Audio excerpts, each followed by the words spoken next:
Parshat Terumah. This year is dedicated to the memory of Rachalea Bas Rav Chaim Tzvi.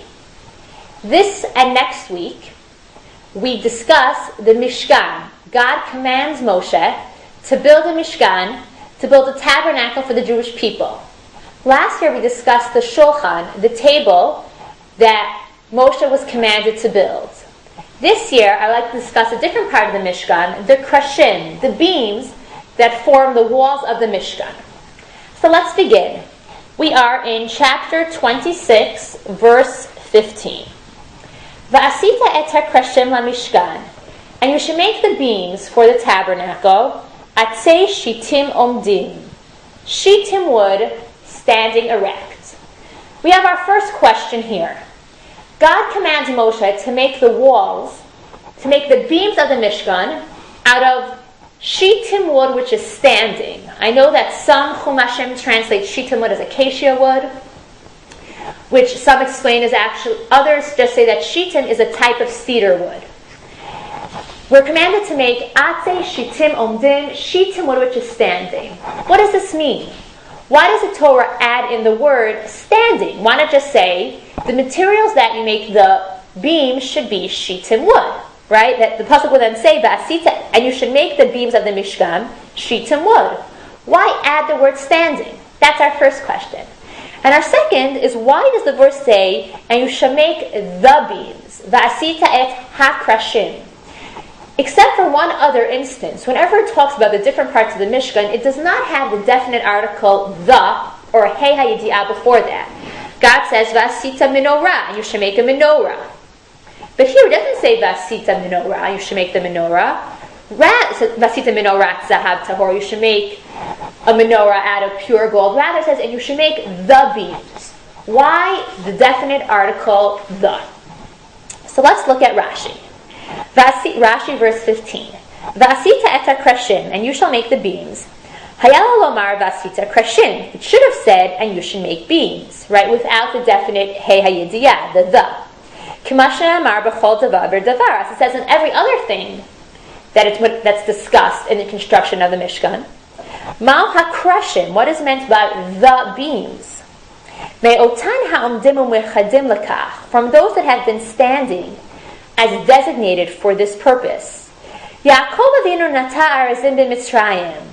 Our forefather Jacob planted shitim wood. He planted cedars in Egypt. Ukshamet, and when he died, tzivala banav laha'alotam imahem k'sheyatzu mitzrayim. He commanded his sons to take them up with them when they left Egypt. Va'amar lahem, and he told them,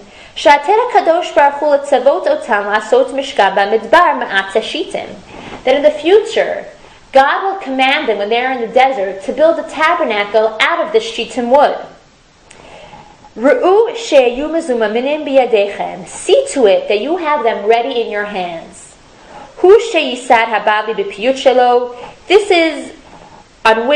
This is what the Babylonian based the line in his poem. Tasmita mizorazim, the planting of the roused. Israel flew from Egypt. Korot batenu arazim, the shitim beams of our temple. Shenizdarzuliot muchanim biyadam mikodem lachain, for they had been diligent to have them ready in their hands in advance. Rashi says, why does God say to Moshe, make the beams of the Mishkan? God is speaking about specific beams. He's speaking about specific wood. Which wood? And in fact, the Midrash that Rashi is based on answers a pretty important question. Where did the Jews get the materials for the Mishkan in the desert? Well, we know where they got the gold and the silver. The Jews took a lot of gold and silver out of Egypt when they left. But where did they get the wood?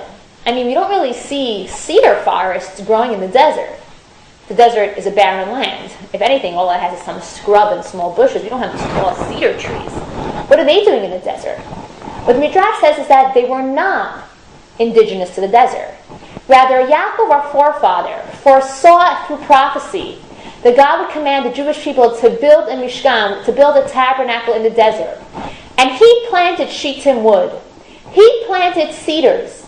And he told his sons before he died, when you leave Egypt, I want you to chop down these cedar trees and to take with the wood with you out of Egypt. And then when God commands you to build a Mishkan, take them out. They'll be ready, immediate, standing, waiting to be used. Immediately when God tells you to use them. And that's why it says you should make the beams for the Mishkan, out of shittim wood that's standing. Shittim wood that's standing and ready to be used. Which shittim wood? Those shittim wood. The wood which comes from the trees that Yaakov, our forefather, planted in anticipation for this command and for the fulfillment of this mitzvah. Now, that's a kind of homiletical explanation as to why it says shittim wood which is standing, referring to wood that is standing and ready to be used. But then Rashi gives a more pshat understanding and explanation for what does it mean, shittim wood which is standing erect. Continuing with Rashi, I'd say shittim omdim, of shittim wood standing erect. So we'll skip the first word, which is basically just translated into Old French, and then he continues. Shehei orach hakrashim zakuf lamala bikirot hamishkan.